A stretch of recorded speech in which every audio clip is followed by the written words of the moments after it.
स्वागत है आपका स्टूडेंट मॉड्यूलेटर के special video series Jharkhand polytechnic entrance exam में। और इसमें हम लोगों ने मैथ्स का 1.1 लेक्चर पिछले वीडियो में कवर किया था और उस लेक्चर में हम लोगों ने रियल नंबर्स यानी वास्तविक संख्या के ऊपर उससे रिलेटेड सारे टॉपिक्स को कवर किया था जो पॉलिटेक्निक एंट्रेंस एग्ज़ाम के लिए यूज़फुल हो सकते थे। अब उसी से रिलेटेड हम लोग कुछ क्वेश्चंस देखेंगे इस लेक्चर में और समझने की कोशिश करेंगे कि कौन से क्वेश्चन का सॉल्यूशन किस तरह से किया जा सकता है और कितना इजीली किया जा सकता है। तो क्वेश्चन नंबर 1 आपके स्क्रीन के ऊपर है और क्वेश्चन है a rational number between 3/5 and 4/5 is 3/5 और 4/5 के बीच की परिमेय संख्या आपको पता करनी है, ठीक है। और ऑप्शन आपके पास दिया हुआ है 7/5, 7/10, 3/10 एंड 4/10। तो इस क्वेश्चन को सॉल्व करने के लिए सबसे पहले हम लोग लिख लेते हैं जो नंबर्स हैं 3/5 एंड 4/5। चलिए ये नंबर हमने लिख लिया 3/5 एंड 4/5। अब इसके बीच का हमें रेशनल नंबर पता करना है। बीच का रेशनल नंबर पता करना है तो देखिए अगर हम लोग बात करें कि डिनोमिनेटर मतलब जो हर की बात करें, अगर हर 5 ही रखना है तो 5 रखने के टाइम पर 3 और 4 के बीच में कोई ऐसा अंक आता है, कोई डिजिट ऐसा आता है कि जो 3 और 4 के बीच में है? बिल्कुल नहीं। अगर हम लोग इंटीजर की बात करें मतलब पूर्ण अंक की बात करें तो वो किस तरह से 1 2 3 4 इस तरह से चलते चले जाते हैं। तो 3 और 4 के बीच में तो कोई नंबर है ही नहीं, तो नंबर नहीं है। इसका मतलब ये है कि कोई पूर्ण नंबर ऐसा यहाँ पर नहीं हो सकता है 3 और 4 के बीच, ओके। लेकिन अगर हम लोग इस हर को अगर बड़ा कर दें, मैं बता रहा हूँ किस तरह से कितनी आसानी से क्वेश्चन सॉल्व कर सकते हैं, उसी का ट्रिक बता रहा हूँ। इस हर को अगर हम लोग बड़ा कर दें, जैसे पहला ऑप्शन जो है हमारे पास वो पहला ऑप्शन है 7/5, तो 7/5 तो ऑफकोर्स 3 और 4 के बीच में नहीं आ रहा, तो फर्स्ट ऑप्शन तो कैंसिल हो गया।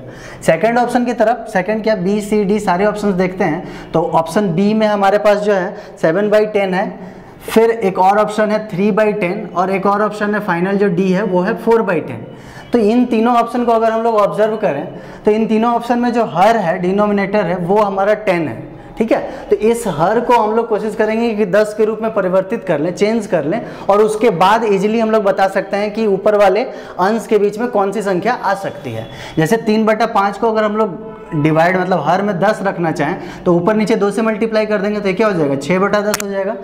ये क्या हो जाएगा 8/10 हो जाएगा। चलिए अब 6/10 और 8/10 के बीच में कौन सी संख्या हो सकती है? तो देखिए हर तो फिक्स है 10, तो 6 और 8 के बीच में कौन सी संख्या हो सकती है? तो हम लोग जानते हैं 6 और 8 के बीच में संख्या हो सकती है 7, तो 7/10 हमारा आंसर हो जाएगा। तो इस तरह से हम लोगों ने आसानी से बिना किसी ज़्यादा कैलकुलेशन के सिर्फ क्वेश्चन देख करके ये बता दिया कि कौन सा ऑप्शन सही है, ठीक है।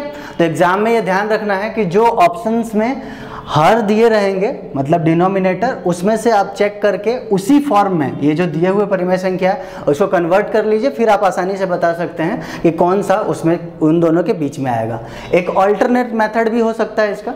वो ऑल्टरनेट मेथड क्या हो सकता है? हम इन दोनों को जोड़ करके बटा 2 कर देंगे तो एग्जैक्टली बीच वाले परिमेय संख्या मिल जाएगा हम लोगों को। वो भी ट्राई कर लेते हैं। तो 3/5 प्लस 4/5 और बटा 2, किसी भी दो संख्याओं को जोड़ करके और बटा 2 जैसे ही करेंगे तो एग्जैक्टली बीच में जो परिमेय संख्या या जो नंबर आना चाहिए वो वैल्यू मिल जाता है हम लोगों को, ठीक है। तो वही काम हम लोगों ने यहाँ पे किया। तो 3 और 4 7, 7/5 बटा 2 नीचे तो है ही, तो इंटू 2 हो गए 7/10। तो ये एग्जैक्टली मिड में ये संख्या आ रही थी इसलिए आंसर मिल गया। लेकिन ऑप्शन में जरूरी नहीं कि ये 7/10 हो ही, ऑप्शन चेंज भी हो सकता है। तो इसलिए ये ध्यान रखना है कि जो बेहतर मेथड है वो यही है कि आप इस हर को कोशिश कीजिए कि जो ऑप्शंस में हर दिए हुए उस फॉर्म में कन्वर्ट कर लें और फिर आप आसानी से बता सकते हैं कि इन दोनों के बीच में कौन सी संख्या आ सकती है। तो इन दोनों के बीच में 7 आ सकती है, इसलिए 7/10। बढ़ते हैं अगले क्वेश्चन की तरफ और अगला क्वेश्चन आपके स्क्रीन के ऊपर है और क्वेश्चन है which one of the following is an irrational number. निम्न में से कौन सा एक अपरिमेय संख्या है, ठीक है। और ऑप्शंस आपके सामने है √4, 3√8, एक और ऑप्शन है √100 और लास्ट ऑप्शन है -√0.64। तो ये हमारे क्वेश्चन का ऑप्शन है कि इनमें से कौन एक अपरिमेय संख्या है, इरेशनल नंबर है। इरेशनल नंबर के बारे में हम लोग जानते हैं कि इरेशनल नंबर जो अपरिमेय संख्या है वो कैसी संख्या होती है? अगर दशमलव के रूप में पहले बात कर लेते हैं। दशमलव के रूप में या तो टर्मिनेटिंग नेचर का होता है 2.5 या फिर उसका प्रसार जो है वो अगर नॉन टर्मिनेटिंग है तो रिपीटिंग अगर होता है तब उस केस में ये दोनों केसेस में परिमेय संख्या होगी। ठीक है, दोनों केसेस में परिमेय संख्या मतलब रेशनल नंबर है। और इसके अलावा कोई एक फॉर्मेट जैसे मान लेते हैं 2.12, 122, 122, ऐसा कुछ फॉर्मेट आता है, मतलब जिसमें जो नॉन टर्मिनेटिंग तो है ही, अशांत तो है ही, उसके साथ साथ जो रिपीट वाला नेचर है वो रिपीट वाला नेचर ना हो, जैसे यहाँ पर रिपीट नहीं कर रहा, अलग अलग ग्रुप बार बार आ रहा, ऐसे केसेस को हम लोग बोलते हैं इरेशनल नंबर, अपरिमेय संख्या। ठीक है, तो ये अपरिमेय संख्या है। चलिए अब यहाँ पर हम लोगों को क्वेश्चन में एक और चीज़ हम लोग जानते हैं कि जो √2 जिसका एग्जैक्ट रूट नहीं निकलता है, √2, √3, √7, ये सब के सब किस में आ जाते हैं, इरेशनल नंबर में आते हैं। तो समझ गया चीज़ें, रेशनल नंबर में वैसे नंबर या तो पूर्ण संख्या हो मतलब 2, 3, 4, 5, 6, या तो अगर दशमलव नंबर हो तो पॉइंट में वो टर्मिनेट हो जाए मतलब शांत प्रसार हो, और अगर दशमलव प्रसार उसका अशांत हो तो रिपीटिंग हो मतलब वो वही नंबर बार बार आता रहे। ऐसे तीनों केसेस में ये संख्या जो होगी वो परिमेय संख्या होगी मतलब रेशनल नंबर होगा। इसके अलावा जब दशमलव प्रसार अशांत हो और नॉन रिपीटिंग नेचर का हो मतलब वही संख्या बार बार ना आए, या फिर कोई भी रूट वाला नंबर हो, तो वो दोनों जो हैं वो इरेशनल नंबर की कैटेगरी में आते हैं। अब ऑप्शन में हमारे पास दशमलव प्रसार वाला कोई केस नहीं है, ऑप्शन में हमारा रूट वाला केस है। ठीक है, ये ध्यान देना कि रेशनल नंबर नेगेटिव में भी हो सकता है, पॉजिटिव में भी हो सकता है। यहाँ पर बस ये देखना है कि किसका एग्जैक्ट रूट नहीं निकल रहा, मतलब किसका रूट पूरा नहीं निकल पा रहा, जिसका रूट जिसका वर्गमूल पूरा नहीं निकल पाएगा वही हमारा अपरिमेय संख्या होगा। चलिए तो क्वेश्चन की तरफ बढ़ते हैं और देखते हैं जो ऑप्शन है हमारे पास। तो √4 की बात करें तो ये एग्जैक्ट रूट इसका निकलता है मतलब 2।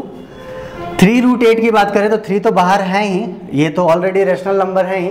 √8 की बात करें तो सॉरी, इसको अगर हम लोग बाहर निकालना चाहें तो 2 × 2 × 2, ठीक है, तो इसमें से एक 2 2 का जो पेयर है उसके वजह से रूट से बाहर निकल जाएगा, तो 3 × 2 और एक रूट अंदर ही रह गया मतलब √2। तो ये √2 अंदर रह गया, यानी इसका मतलब ये है इसका एग्जैक्ट रूट नहीं निकल पा रहा है। 6 तो बाहर निकल गया बट ये √2 का एग्जैक्ट वैल्यू हम लोगों को नहीं पता, मतलब रूट नहीं निकलता। और √2 हम लोग जानते भी हैं कि √2 एक अपरिमेय संख्या है, तो इस तरह से हम लोग यहीं पर डायरेक्ट बता सकते हैं कि ये अपरिमेय संख्या है।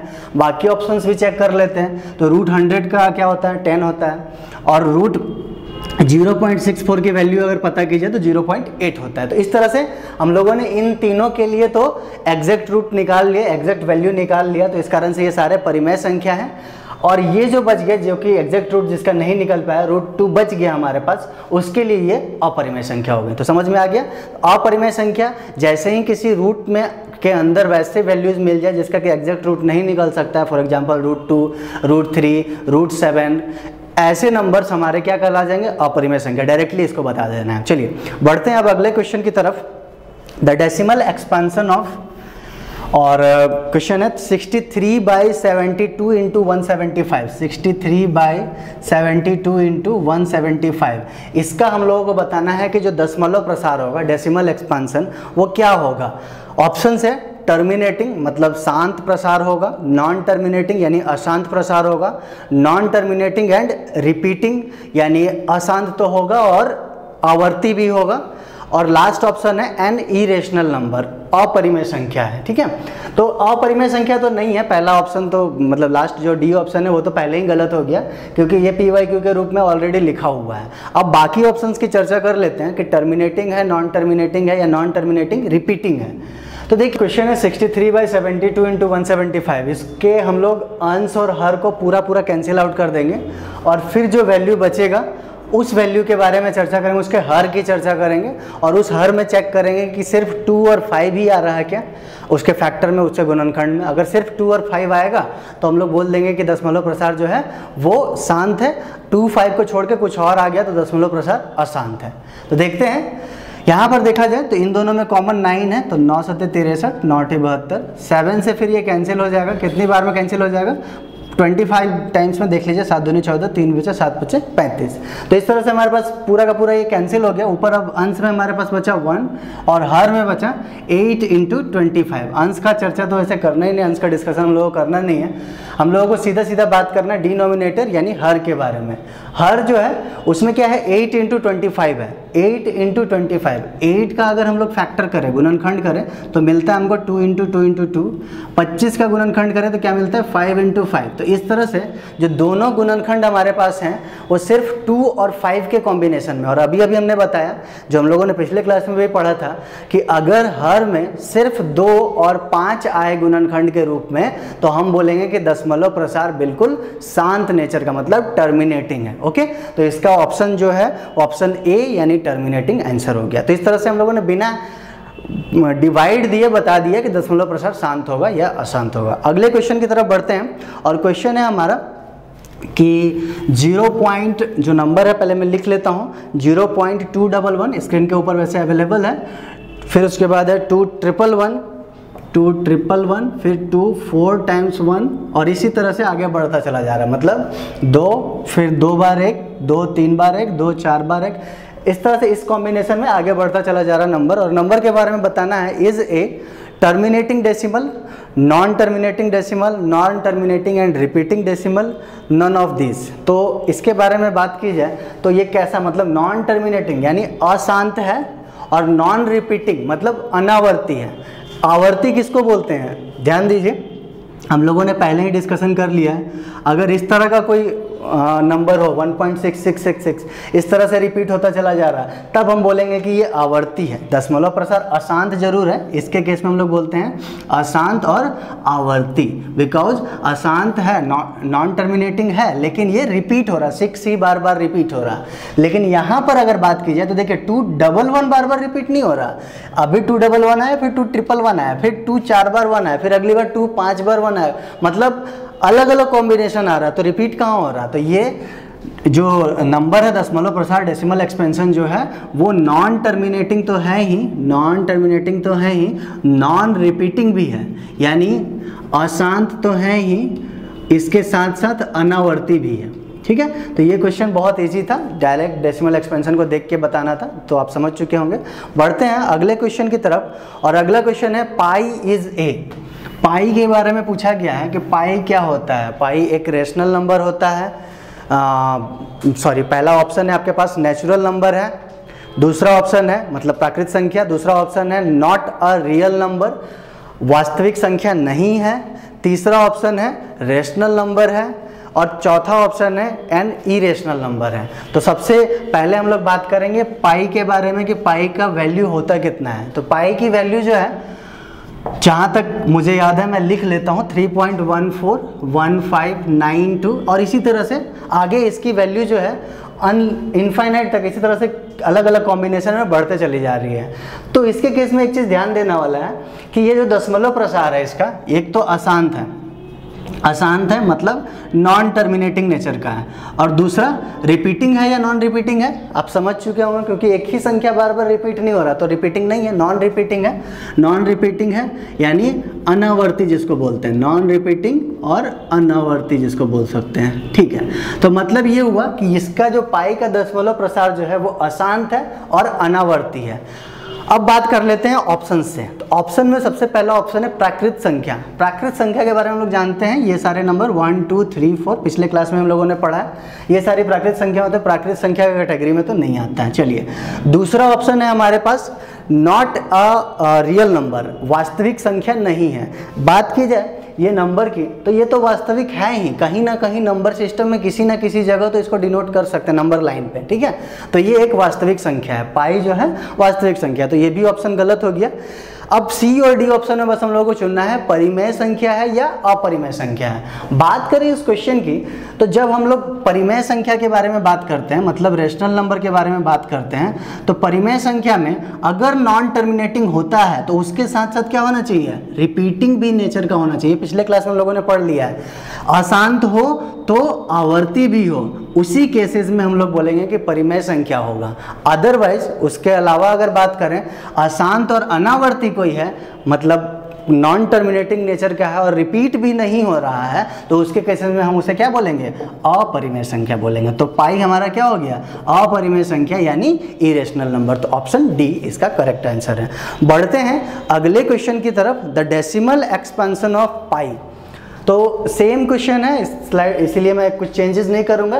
पाई के बारे में ही पूछा गया है कि उसका डेसिमल एक्सपेंशन मतलब दशमलव प्रसार कैसा होगा, और ऑप्शन है आपके सामने टर्मिनेटिंग मतलब शांत, दूसरा ऑप्शन है नॉन टर्मिनेटिंग एंड रिकरिंग मतलब अशांत और आवर्ती, और तीसरा ऑप्शन है अशांत एवं अनावर्ती, और लास्ट ऑप्शन है डज नॉट एग्जिस्ट, एग्जिस्ट ही नहीं करता। ऐसा तो नहीं है, एग्जिस्ट करता है, और हम लोग अभी भी देख चुके हैं कि अशांत और अनावर्ती है। तो दशमलव प्रसार कैसा होगा इसका, पाई का अशांत एवं अनावर्ती, यानी ऑप्शन सी।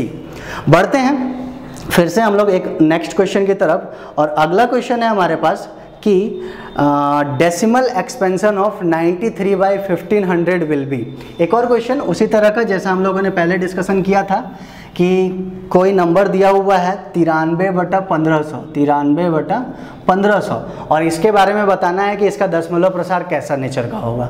तो फर्स्ट चीज़ हम लोग क्या करेंगे, पहले हम लोग इसको कैंसिल कर देंगे, ऊपर नीचे जितना कैंसिल हो सकता है। 3 से शायद ये कैंसिल हो जाएगा, देखिए 31 बार में, फिर ये 500। उसके बाद आगे इसमें कुछ कैंसिल आउट नहीं होने वाला है, आगे इसमें कुछ कैंसिल नहीं होने वाला है। तो 31/500 में हम लोग ऊपर तो उसकी चर्चा करेंगे नहीं, डिस्कशन हमारा सिर्फ रहेगा हर के बारे में। तो 500 का हम लोग फैक्टर करते हैं, 500 का जब हम लोग फैक्टर करेंगे तो क्या मिल जाएगा हमें, 2 इंटू देख लीजिए 500 का फैक्टर कीजिए तो 2, फिर यहाँ पर आ जाएगा हमारे पास 250, उसी तरह से 125 और फिर 525 55, यानी 2 इंटू 2 इंटू 5 इंटू 5 इंटू 5। तो इस तरह से जो भी वैल्यू है, बट फैक्टर करने के बाद जो हमारा रिजल्ट आ रहा है उसमें सिर्फ 2 और 5 ही है। तो सिर्फ 2 और 5 रहेगा तो क्या बोलेंगे हम इसे, शांत। ठीक है, ये पढ़ चुके हैं आप लोग, इसलिए ज़्यादा डिस्कस नहीं करना है। तो शांत प्रसार है, यानी टर्मिनेटिंग नेचर का है। So thank you so much for watching this video. फिर नेक्स्ट क्लास में हम लोग कुछ और क्वेश्चंस के साथ इस चैप्टर को फिनिश करेंगे। Thank you.